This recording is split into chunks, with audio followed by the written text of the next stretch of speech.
Hello everyone and welcome back to our YouTube channel chessvalue. Today we are going to watch a game on the Sicilian, and the first 5 moves we will see a little bit faster here. c5, knight f3, knight to c6, d4, c cross c4, knight cross d4, knight f6, knight c3. Black has many options to play here. Black can try to play in the spirit of the dragon. Bishop to d7 here, e6, black can try a6, black can try here, black can try here e5. In this game we are going to look at the main strategical idea behind the black side. Black played e5 in this position. The reason of playing e5 is this bishop, as white decided to play this bishop here. Now after playing e5, this square is getting weak here. Now in the Sicilian, the main basic idea is to cover the d5 square. In maximum cases, if you are playing Sicilian, your target should be the d5 square. As well as from white point of view, this d5 square is very important here. White can try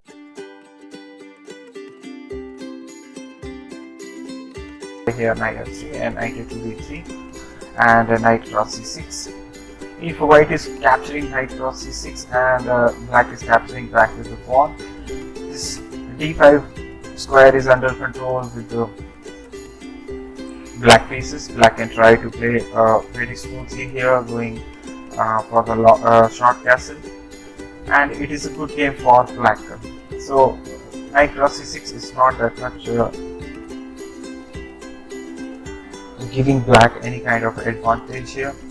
If black want to play for an advantage here, black can try to play knight b3. Going back on knight f3 is also not good, that white is not doing anything regarding the d5 square. So if white is going knight to b5, then after a6 the knight goes back here, and then b5, b4 is a good plan for the black. To hold the d5 square, white should play here knight to b3, and black played bishop to e7, development of the pieces. White played castle and black played castle.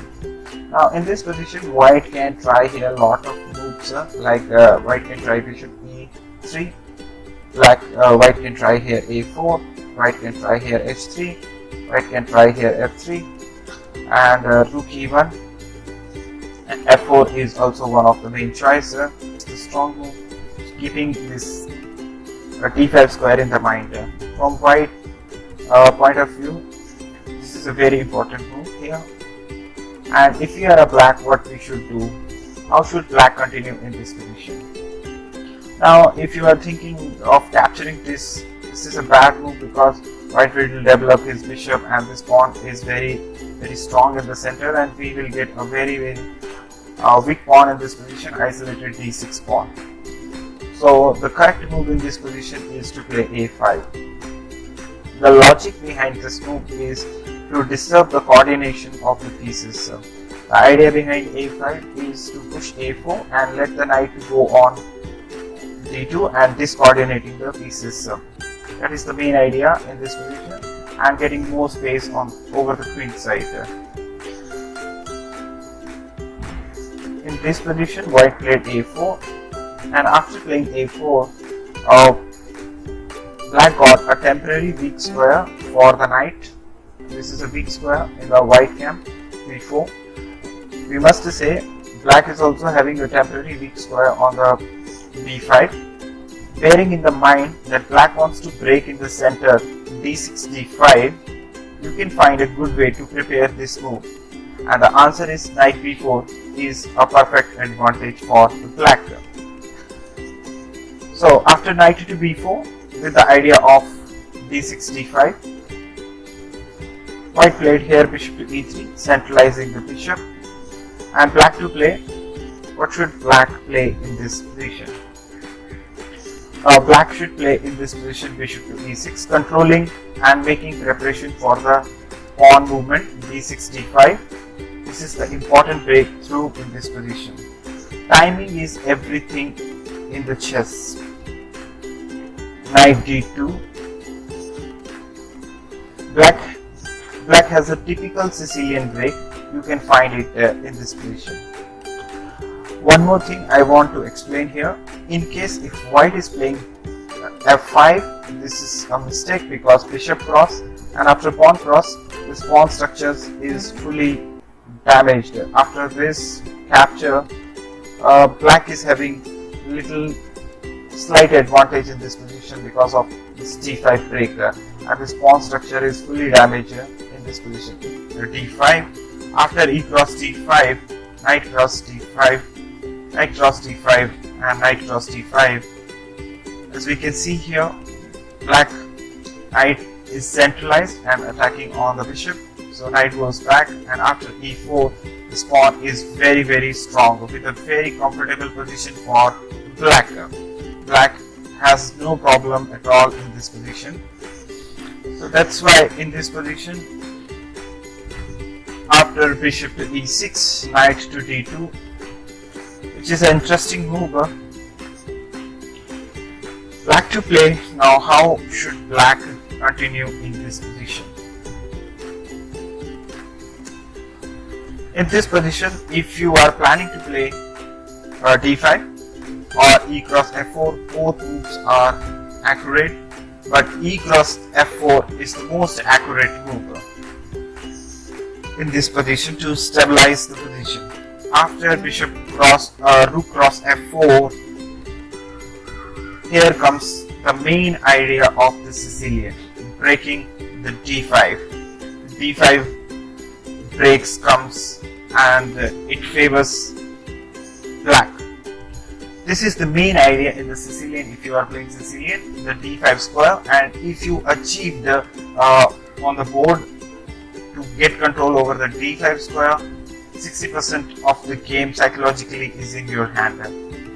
White to play here, and what is the possibilities white can play? White can try here e cross d5, and after knight cross d5, knight cross d5, knight cross d5, both pieces are under attack, and it doesn't matter what white is going to play because the next move we will capture this bishop with the idea of bishop to c5, queen b6, and it is a very pleasant position for black.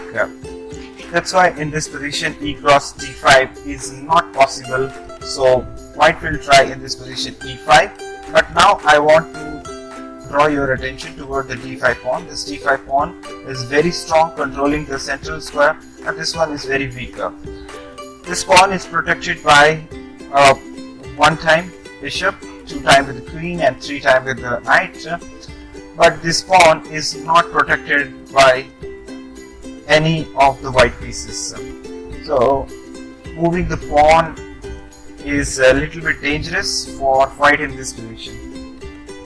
Knight comes to d7, attacking the e5 pawn, and in this position, as we can see, this pawn is under attack, so white will play knight f3 to support this pawn. So black to play here how to increase pressure on this central pawn. If your answer is queen to c7, it is a very good move, and if your answer is queen to b8, it is a very good move. After queen to c7, if knight b5 followed by queen cross c2, and you can see we are having a very good attack on the c2 pawn, and queen to b8 is also one of the best move in this position, and queen to b8 is the correct move. Here white can try to play queen to d2. White can try to play here queen to d2, which is a little bit accurate move, but in the game rook cross b4 has been played. White sacrifices exchange in order to win the d5 pawn, but in the reality there is no compensation for this rook exchange. After bishop cross b4, knight cross d5, knight cross e5, and knight b6, attacking the rook in this position. I'm giving you time here. Black to play. What should black play in this position? Okay, knight cross f3 is the correct move. After bishop cross f3, one more accurate move should be enough to win this match. What to do about the rook on a8? How to defend this rook on a8? The correct move in this position is queen to e5. If you got this move, this is the correct move, taking advantage of the loose bishop in this position. And if white is playing in this position queen to d4, then queen cross d4, bishop cross d4, and rook a to d8, saving this rook from this position. And in case if white is playing bishop to d4, please find out what is the best move for white to win in this position. Please find out what is the best move for black to win in this position. If your answer is bishop to c5, this is the crushing move, as this is a cross pin over the position. Knight is under attack, you can't capture the queen. It is so black converted in further 18 moves this game. A fine example how to undermine the white center using the active pieces play. So I hope you enjoyed the Sicilian. I hope you liked the video. Thank you very much.